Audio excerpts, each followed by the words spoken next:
I'm going to call the meeting of the Bloomington City Council to order. Would you please stand for the Pledge of Allegiance and remain standing for a moment of silent prayer? I pledge allegiance to the flag of the United States of America and to the republic for which it stands, one nation, under God, indivisible, with liberty and justice for all.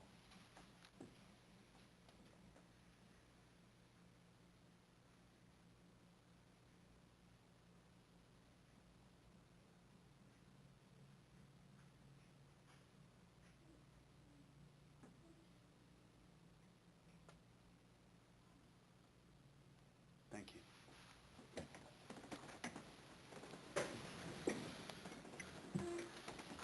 Madam Clerk, would you please call the roll? Alderman Stearns. Here. Alderman McDade. Here. Alderman Schmidt. Here. Alderman Black. Here. Alderman Fazzini. Here. Alderman Fruin. Here. Alderman Lauer. Here. Alderman Sage. Here. Alderman Milamwe. Here. Alderman Renner. Yes, here. Okay. Okay. Okay. We're actually going to go ahead and start with the 2013 Beautification Awards. And I'm going to turn to Stan Kane. Stan, come on down. The price isn't right, but it's your turn, and you introduce it. Come on. Thank you very much. Well, good evening, Mayor, City Manager, City Council, members of the audience, and City staff. Tonight, we're very pleased to present the 2013 Beautification Awards. Many of you have seen us here about the same time in previous years presenting, and we're glad to be back again. This year, we're going to present the same type of awards, both residential and non-residential awards that really recognize properties that contribute significantly to the positive appearance of Bloomington. This year, the committee has selected 9 residential properties and 3 non-residential properties to receive awards. Before I begin, I would like to just recognize all of the Beautification Committee members, many of them are here tonight, who have worked so hard on this program over the last few months. Josh Barnett, Patricia Morin, Marlene Greger, Martha Burke, Ann Driscoll, Robin Vandermeer, Julie Morton, Tammy Winters, Sue Floyd, Val Dumser, Amy Davis, Amy Krause, Jan Laudeman, and Jeff Hinman. I hope I didn't leave anybody out. Could they stand up, please? Yeah. Those, We'll give you a round of applause. Can you stand up? Yeah.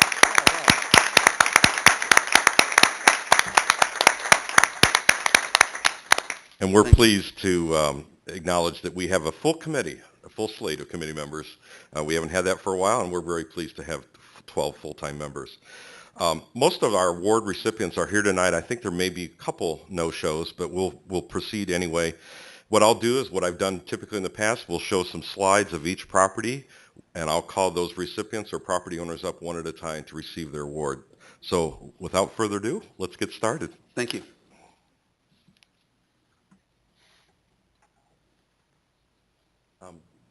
Can someone grab the lights for that screen? Thanks, Dave. Rob.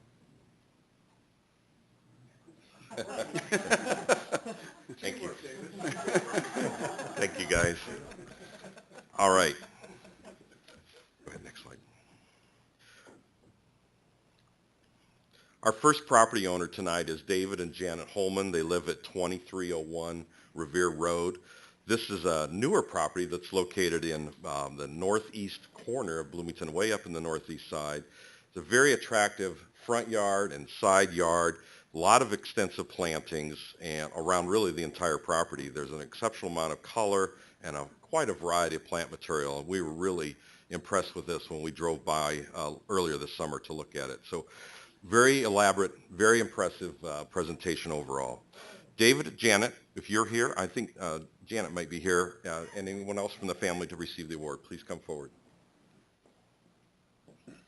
David, congratulations.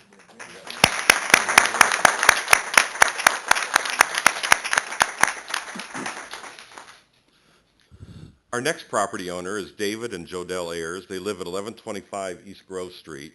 This is a Victorian home that's really caught our eye several times as we went up and down Grove Street. We wanted to signify it with an award tonight. A lot of abundant plantings, very lush kind of property, very neat, very well maintained. Quite striking, really, overall, and we rethought that this really enhances the entire neighborhood and the community as well. So, David and Jodelle, are you here tonight? Yeah, they're here. Great.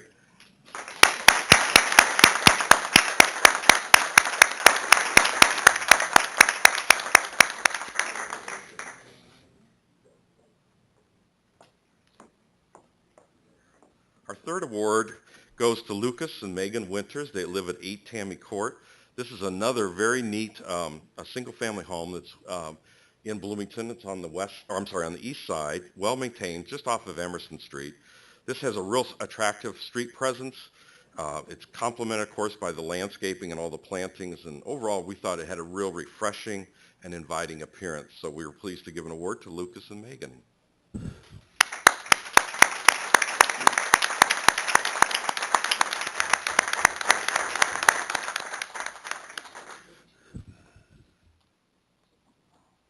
Our next award winner goes to Mike Manna. Mike is the property owner at 812, 814 North Prairie Street. And as soon as you see this photo, many of you may recognize this. We've been watching this property over the last couple of years. This is the Soper Burr House. It's located in the Franklin Square Historic District. It's really gone through a wonderful transformation here in the last couple of years. It was originally built in 1859, not 1959, 1859 as an Italianate. And then it had a Queen Anne style addition several years later. It was abandoned. It was kind of left for foreclosure by 2009, and then it was actually on the Landmark Illinois 10 most endangered list in 2011. The owner, though, Mike Mann, has really worked hard to not only stabilize it and repair the home, he's really restored the home back to its former glory. Overall, we just thought this is an outstanding an example of beautification, really very delightful and a pleasant addition back to the city of Bloomington. So we're pleased to award our beautification award to Mike Manna. Mike, are you here?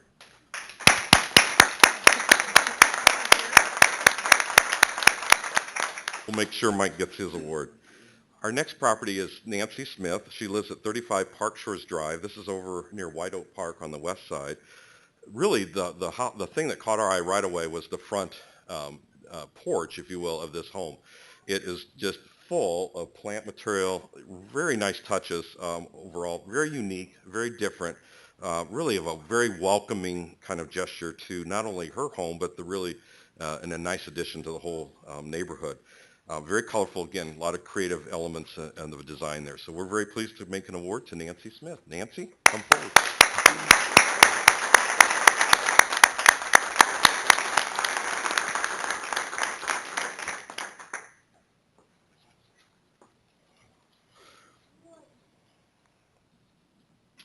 Our next property is on 3211 Suffolk Way. This is the home of Denise Cavani.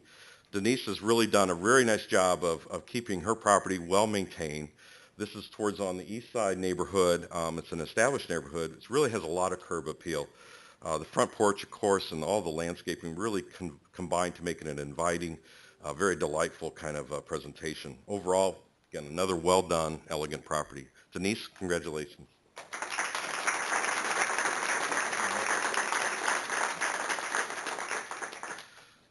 The next home is Francis and Vicki Herzricka. They're on 4 Flint Court. This is up again, you can see on the map there, just east of Walt Bittner Park in Bloomington. This property struck us right away with its very impressive landscaping, very, not only necessarily formally done, but really just handsomely done. Very colorful, very inviting, very meticulous, just an awesome presentation. So congratulations. Vicki, I understand you're here tonight to receive the award. Vicki?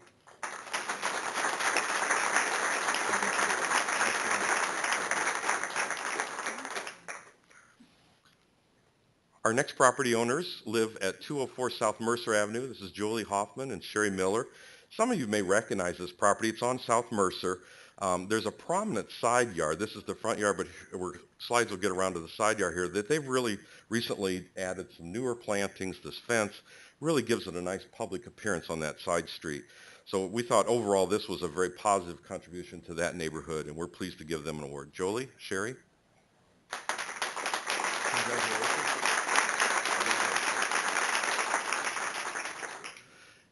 And our last but not least, residential winner tonight is the home of Greg Shaw and Molly Ward. They live at 1104 North Roosevelt. This is another charming Victorian property that we discovered on the west side. Obviously a very colorful paint scheme that really adds to the whole curb appeal of the property. There's several planting details, and that also adds to the whole effect. Overall, we thought it was really quite striking and a great example of a delightful property in Bloomington. Greg, Molly?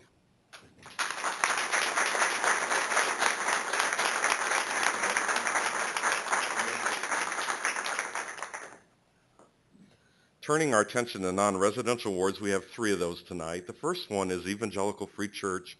This is at 2910 East Lincoln Street. Many of you may recognize this church, but over the years it's really gone through several expansions and really been improved, including new entrance, new sanctuary. But really what attracted us was all the landscaping, and I think over the last couple of years the church has worked hard to not only improve that with plant material, but signage and lighting as well. The entire site we felt was just really beautifully done. Showcases obviously a lot of plants, or a variety of plants, and really it creates an overall setting that really represents a significant investment in the community as a church. So Pastor Brett Miley is here, and I believe there's Peggy Drake are also here to receive the award.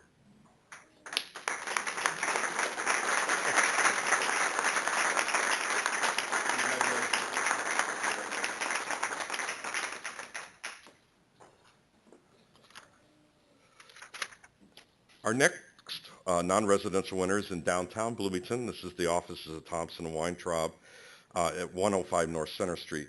It's obviously a prominent building in downtown Bloomington. It wasn't so much the building, but it was more the planting, the window boxes especially, that caught our eye. And this type of landscaping we felt was really unique and is appropriate for an urban setting or an office building like this. A lot of colorful plantings in the window boxes are really significant. They make quite a statement. Really create an inviting atmosphere, not only to their office, but again, a positive contribution to downtown. I'm not sure who all's here tonight from the office. I think Katie Kraft is here, and there may be several others. So I'll just let all the Thompson Weintraub people come forward.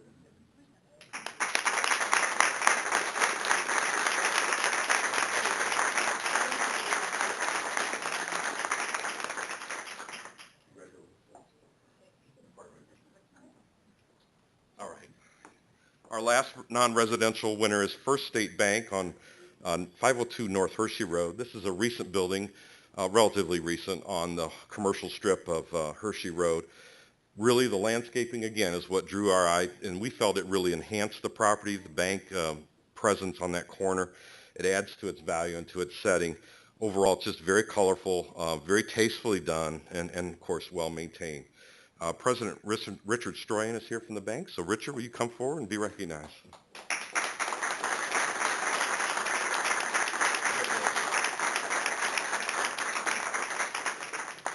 That concludes our presentation tonight. Please join me. Let's do one more round for all of the winners for tonight's awards.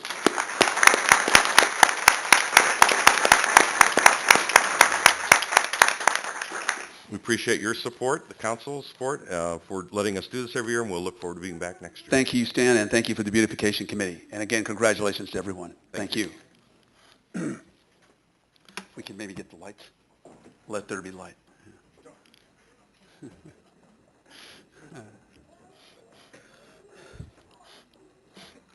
Thank you. I'm going to move right along to item 5B, which is introduction of appointments to the Property Maintenance Review Board. I do want to see if, is Mark Williams here? Mark, hold on for just a second. Essentially, I just want to add a little bit of clarification. I have been working with Alderman Sage and Alderwoman Schmidt on commission changes to our ordinance. We have also, we know that city manager has worked to try to consolidate the building boards. And so I was basically holding off on making any additional appointments until we had that process in place. However, last week it came to my attention that one of my assumptions was incorrect. I thought that back in May I had plugged all of the holes that were necessary for boards and commissions that were in danger of possibly not even having a quorum. The Property Maintenance Review Board is one of those. Now, in a little bit of a snafu. I was not necessarily even aware. Well, within about 24 hours, I had two people who had agreed to serve who were tenants, and then one person is a contractor, potentially is going to let me know, either was supposed to let me know today or tomorrow, because they have to be tenants, two tenants, and one contractor. And so we will have a full board. Unfortunately, the only the paperwork of Mark Williams was on file. Bobby and I earlier today had defined it. Katie was on vacation, so the council has not yet had the opportunity to look at Mark's paperwork. So Mark, I wonder if you would be willing to come up and just introduce yourself. We will act on this though next month. I think in fairness to the council, they should be able to meet you, but be able to see your paperwork. So if you'd come on up, and we don't want you to necessarily have to come back at our next meeting. So come forward. And Mark, again, if you can introduce yourself and tell us a little about yourself, and we'll have a little bit of grilling. Oh, interesting. Okay, my name is Mark Williams. I'm a current grad student at Illinois State University. I survived my first week. I'm studying, focusing on public service, so learning about the functions of state and local government and all the interactions between that and the federal government as well. And I really like reading, so I guess homework's right up my alley as well. So if there are any, I guess, questions, like you said, I'm more than happy to answer them. Members of Best the of my council, ability. any council members have questions? Oh, Alderman Black. Thank you, Mr. Mayor. Just for the council's pleasure, I do know Mark personally. He lives in my building. Very great guy. I think he's very qualified to be on this, and I look forward to seeing his paperwork. Okay. Any other questions?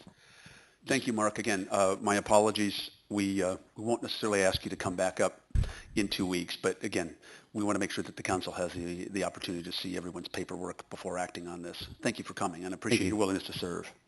Thanks.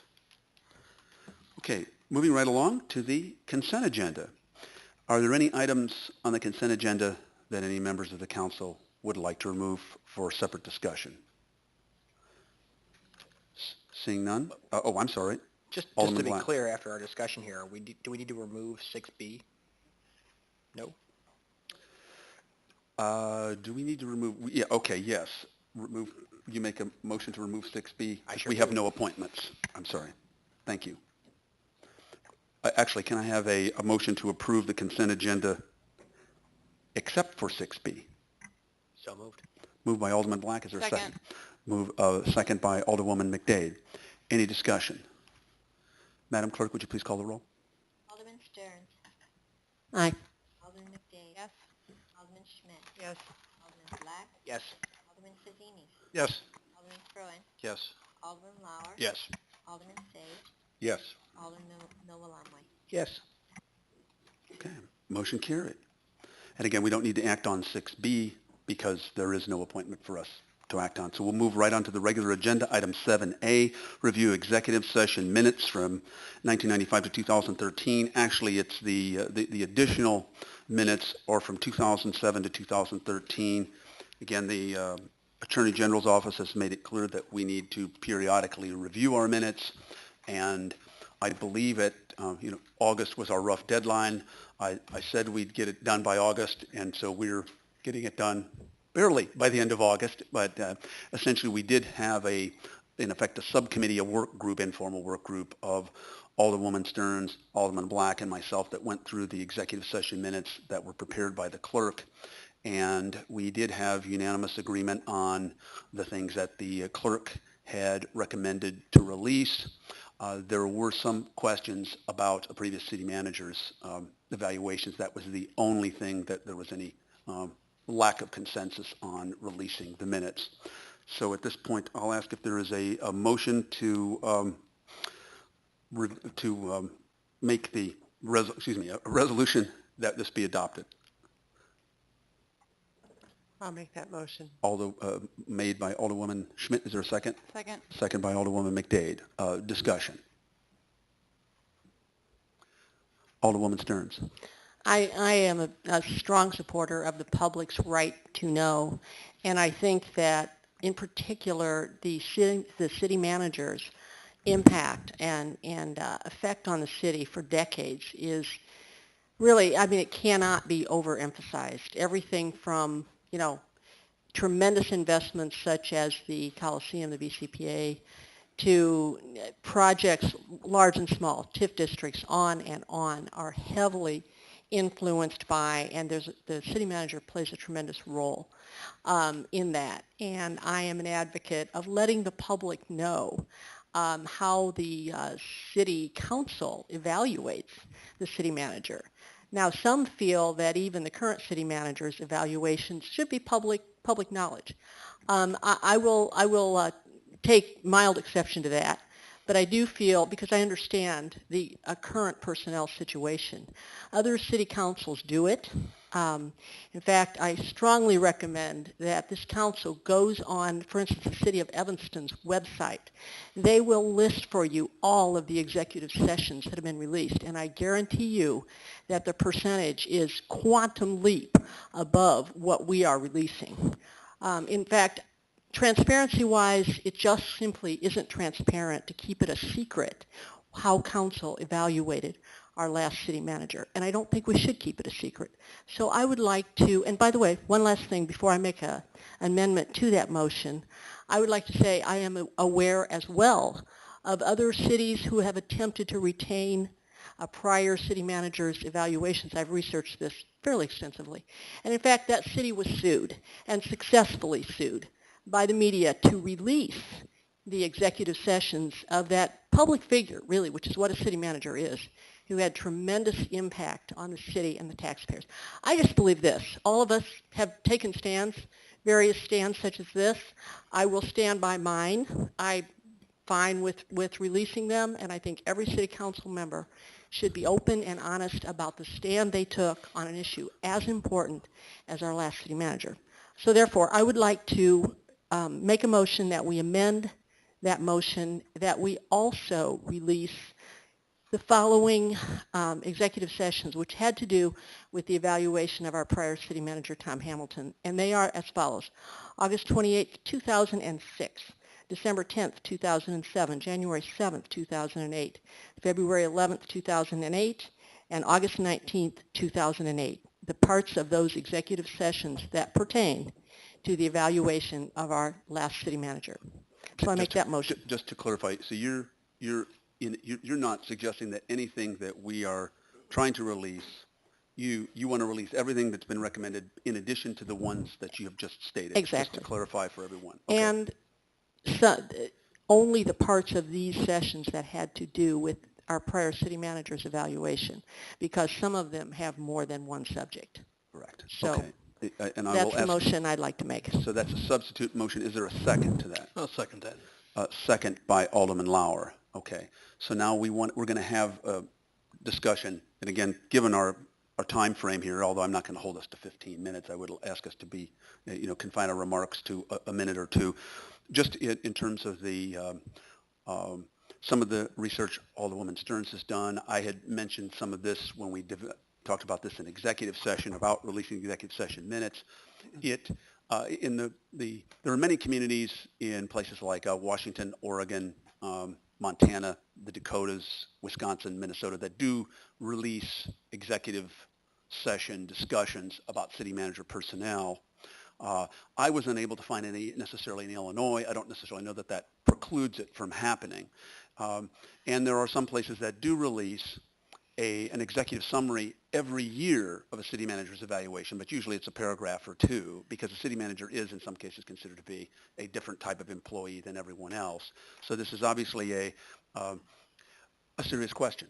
And how do we go forward and proceed? Our community to the north and Peoria, Decatur, other places do not release the executive session minutes. It doesn't mean that there aren't other communities, but it is standard practice in some other states.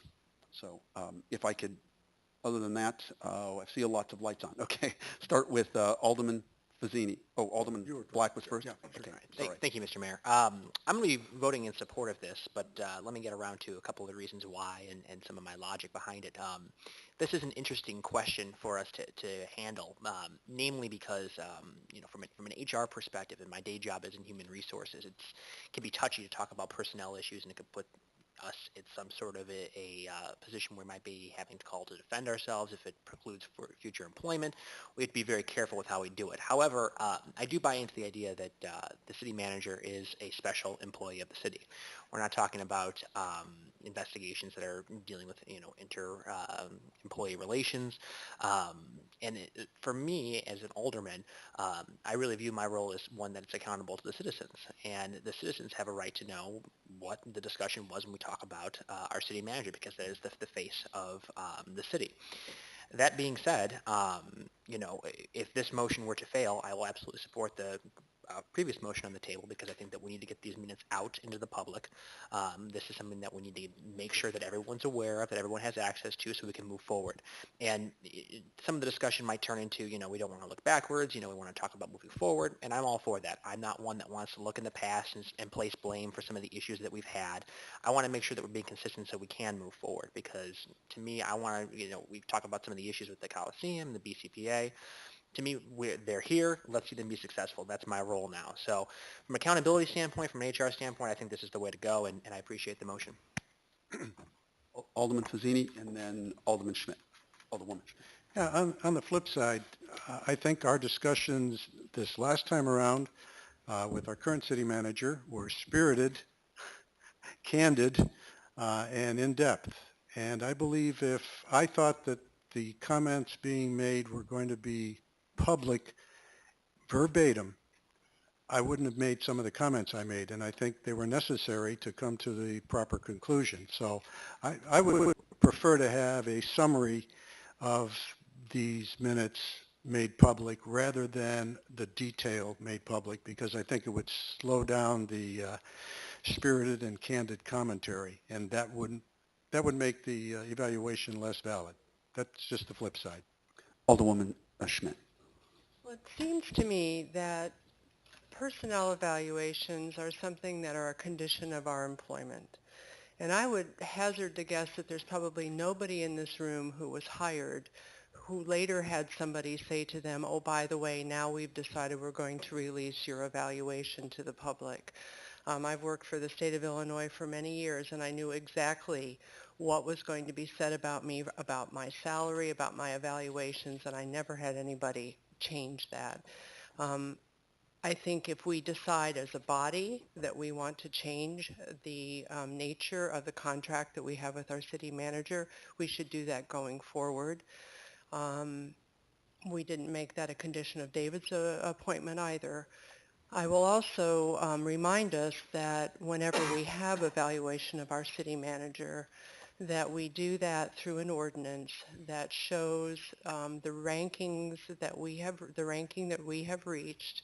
And I certainly remember times when we've had aldermen who have voted against whatever the consensus ranking was to express their disapproval. And I just think as a concept, it's a very, very dangerous thing for us to do, to switch gears. We're not talking about releasing pre-2007.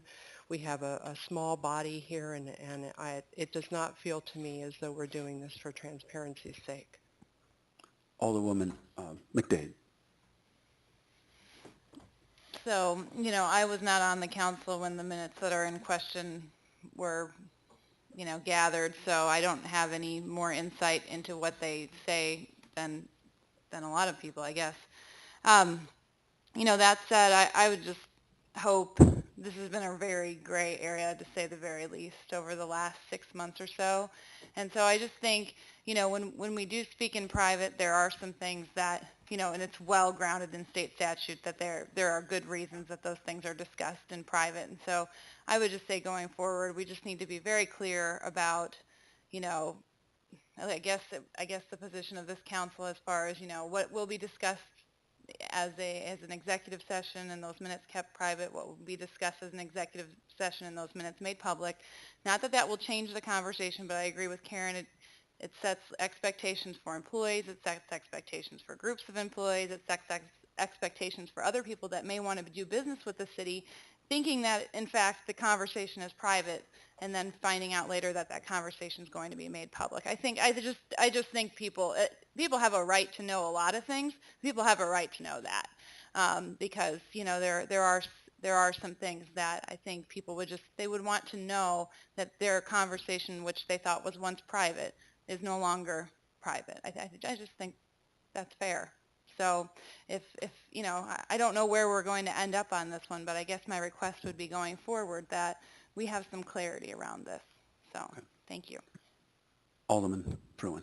Just a couple of comments. When we talk about personnel, it might be very similar to executive sessions we have with regard to negotiations, lawsuits, personal issues, real estate. So there are a lot of personal issues intertwined in a lot of our minutes.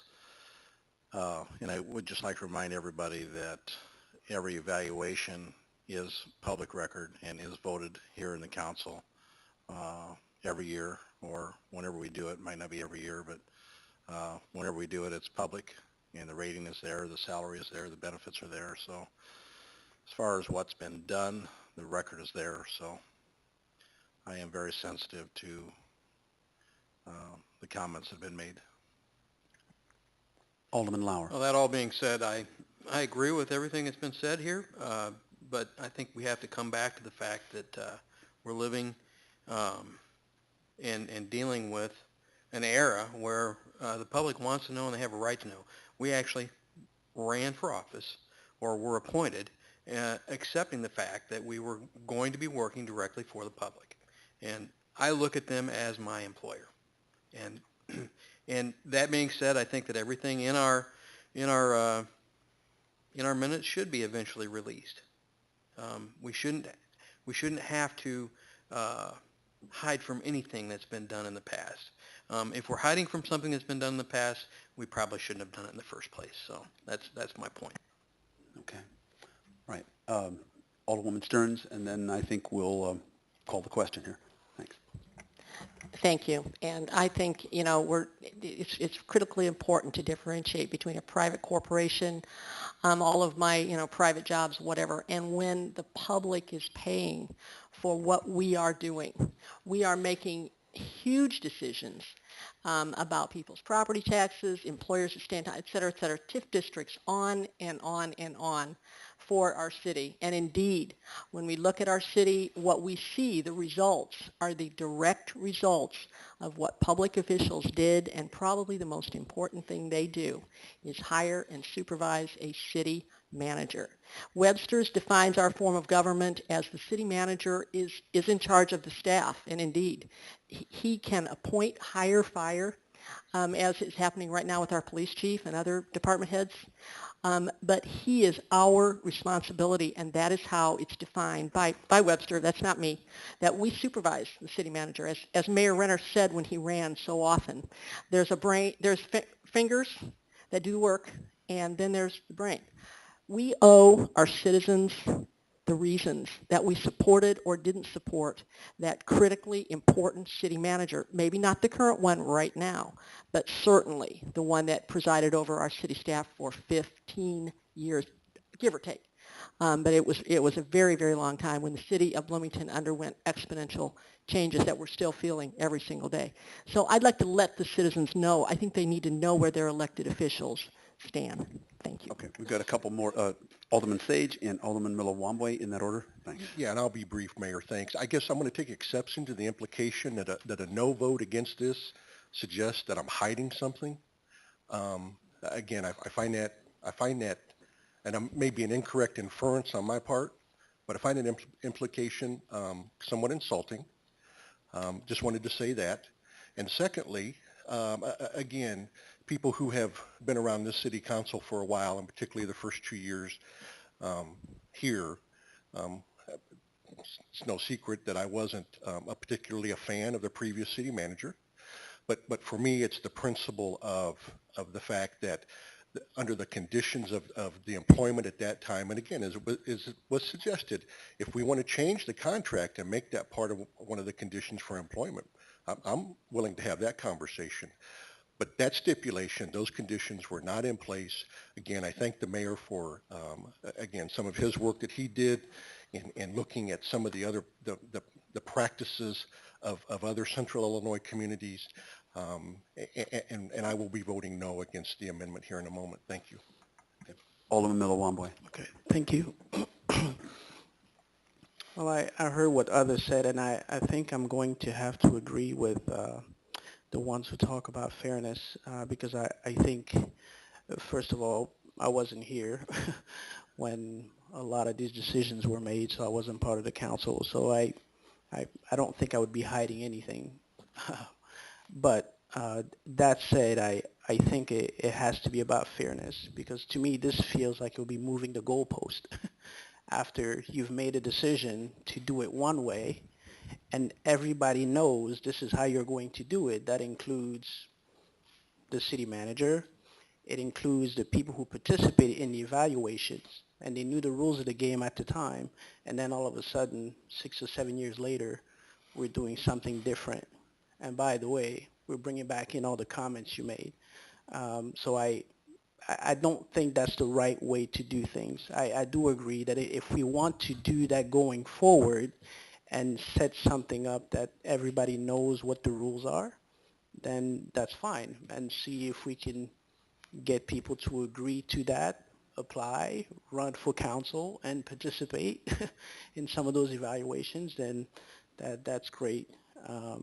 And with that said, I'm not a big proponent of going back into the past. I think a lot has been said about what's happened with the Coliseum, with many other decisions. I think there's a lot of it in the public sphere. So I'm still unsure, what the connection that would be made. What is there for us to find out that's new? I'm not sure about that. Okay, thank you. And just to clarify, the debate that we're having here is a classic debate. It's not new, right? When I was at the International City Management Association in the 80s, people debated this back in those days. My knowledge of this was dated. That's why I made some phone calls and poked around. And so there is this trade-off. If it might make it more difficult to hire a city manager in the future if you let it out. It might be that there's a chilling effect, as Alderman Fazzini said. And then there is the need for public to learn something about the evaluation of the city manager. And we're balancing this. Again, so I don't think it's necessarily that any of us have anything to hide or that we're just coming down on different sides of, I think, what's a legitimate question that the country's going to continue to debate. So anyway, at this point, I wonder if we could go ahead and call the roll on the amended motion.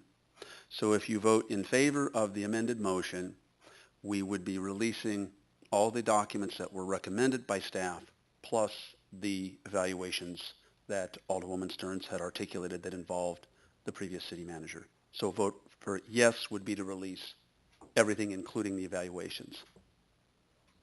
Right. You vote on the amendment first. Right. That's what I'm saying. The amendment passes or doesn't pass, then you still have your vote Right, on your main right. motion. Right. So yes. So there are going to be two votes. If the first one passes, we don't have the second one, right? No, We're still going to need to, all you're because voting it's on I see. Okay. the amendment. It's just, okay. Thank you. So Madam Clerk, would you call the roll? Thank you. Alderman Stern. This is now the amended motion. I'm sorry. Amended motion. Yes. Aye. Alderman McDade. No. Alderman Schmidt. No. Alderman Black. Yes. Alderman Fazzini. No. Alderman Fruin. No. Alderman Lauer. Yes. Alderman Sage. No. Alderman Miller-Lamwe. No. Okay. Motion fails. Okay. Now we're back to the original motion. And I think since we've debated this, I wonder, unless people want to make any comments, let's go ahead and call the roll. This is the original motion. This would release all the minutes that were recommended by staff. Alderman Stern. No. Alderman McDade. Yes. Alderman Schmidt. Yes. Alderman Black. Yes. Alderman Fazzini. Yes. Alderman Fruin. Yes. Alderman Lauer. Yes. Alderman Sage. Yes. Alderman Miller-Lamwe. Yes. Okay. Motion carries. Thank you. And David, I'm going to turn it over to you before we move on to the mayor's discussion. Yeah, Mayor, I don't have any report or any other points of discussion tonight. Thank you. Okay. I've got just a few housekeeping chores because at this rate, we may get out of here in under an hour, and that might be a record. I want to, again, invite everyone, if you're going to be in the Labor Day parade, and I understand many people are in a different organization, but we will be meeting, and and walking with our compatriots in Normal, Chris Coos and their council members, and we will gather around 9 o'clock. The parade will start at 10. If you're able to join us, that would be great. And let's see, thank you to Ron Schultz to remind me. If anybody's interested on the council or actually in the public, the East Central Illinois Regional Water Stakeholders Conference will be held on September 13th, and it'll be in Decatur, Illinois. I've got information on that if anyone is interested. And Ron, are you in the audience? Oh, there you are. Oh, okay. I was going to say, well, thank you for the information and the updates. I will be chatting with the alderman on an individual basis, and then maybe coming to perhaps a special work session, depending on what the individual conversations are about the continuation of our current committee system. There seem to be some concerns, a variety of them. We have 3 committees, and there are 3 aldermen on each, and an administration and finance. The mayor has been on it. The previous mayor was a chair. I didn't want to be a chair. I didn't think it was appropriate to be chair of aldermanic committees. And it may be that there are jurisdictional issues. It may be that there are open meetings issues. There may be all kinds of things, but I'd like to have individual conversations with everyone and then see if this is really working the way that we thought it would be working, and if maybe an alternative that Alderman Fruin has suggested many times was perhaps going to a committee of the whole, which would be the same number of meetings a month, so we'd have one extra meeting. But at this point, it would be the same as the 2 council meetings plus a committee meeting, if that might not be the way to go. So we'll be having individual discussions. I just wanted that for the sake of transparency for people to know that that was happening. I'd like to congratulate Alex McElroy. He's now a dad. And so our best to Alex, and I think he'll be back Friday. Next Tuesday. Oh, he won't be. Today's Labor Day. Oh, I see. He'll be back Tuesday. So maybe we can all wish him congratulations and maybe give him a whole bunch of balloons. And actually, when my first son was born at the university, they had a big banner, a computer-generated banner. I still have it to this day. Anyway, so it'd be fun to welcome him back and congratulate him on this great event. And I'd also like to thank Chief Kimmerling and our firefighters for giving us an education on the new fire engine. Thank you very much. And I'll move to aldermanic comments. Start with Alderman Fazzini. I'm sorry. Oh, okay. Alderman Black. Thank you. 3 things. Number 1 is congratulations to the mayor on making it across the plate at the Corn Belters game last week. That was impressive. Well, there were 2 11-year-olds beforehand. If I hadn't have made it and they did it well, I was going to really be mad at Rob Fazzini, even though it would have been my fault. Number 2 is that I attended the Brugula Festival over the weekend. I know city staff participated in the planning and the events for that. I thought it went very well, and the overall feedback from people who were there, and then it was overwhelmingly positive, so I hope to see that success next year. So thank you, staff, for the help with that. And third is I just kind of wanted to give a public reminder. I've received a couple calls, actually, as the school year begins. Some people have, when they're picking their kids up from school, are blocking driveways in the area. So I would encourage all parents when picking up kids to be cognizant of where driveways are so residents can get in and out. That's all I had. Alderwoman Schmidt. Want to publicly thank Barb and Kevin Kofi and the fire and the police and, gosh, Public Works, everybody who made the Criterium downtown on Saturday such a wonderful re-event, a re-emerging event. It came off in a very short period of time. I've heard a lot of positive feedback about the potential for it to continue to grow and to connect with Brugula, which was also a great event. So just want to say thank you very much for that, all the work you put into it. Thank you. Alderman Miller-Wamboy. Okay. I'm participating in the back-to-school parade for Sheridan Elementary School and wanted to ask my fellow aldermen so we can coordinate shirt colors if we're... Right. But anybody else participating? Just the 2 of us. All right, 3? Okay. All right, good. Thank you. Look forward to it. It was a lot of fun last year. Good. Thank you. Alderwoman Stearns. Just wanted to comment on the Vietnam Memorial that is coming along beautifully. And in fact, names that were completely illegible, well, not completely, but fading very badly, are now legible and are really, I mean, the veterans that have been involved in this are so pleased and impressed, and I am delighted with the way it's turning out. Also, we're going to be restoring the original flame that was broken, vandalized, different versions of it, and that is very exciting. It will all be done by Veterans Day, so hopefully you'll all have a chance to go out and see it. And I guess that's it. Thank you. Okay, thank you. Alderman Lauer. Just one real quick comment. I'm getting a lot of feedback on our $10 million bond issue towards our street repairs, and want to continue to push for cost savings in other areas, including paying down some old existing debt, refinancing additional old debt to try to garner some savings there. And then we need to continue to think about and push forward on reprioritization of what our important things are, and obviously to many of us that is a very high priority. And one of the comments that was made by a former mayor that stays in contact with me was that this was a tax. And I just want to make it very clear, I have no intention of it becoming a tax. We need to reprioritize and get this thing paid for, and I'm sure that we will. On a positive side, I'd like to congratulate Vern Prinzler, a former alderman of many, many, many years ago. He was the developer, and Jim Allen, the builder of 35 Park Shores, that was in the beautification committee awards tonight. And so that was a great surprise. I was actually had a bit of a hand in that as well. And so that's kind of a neat thing. Thanks. Thank you. Okay, I think that's it. And do I have a motion to adjourn? So moved. Second. All in favor, signify by saying aye. We're adjourned. Speechless, yes.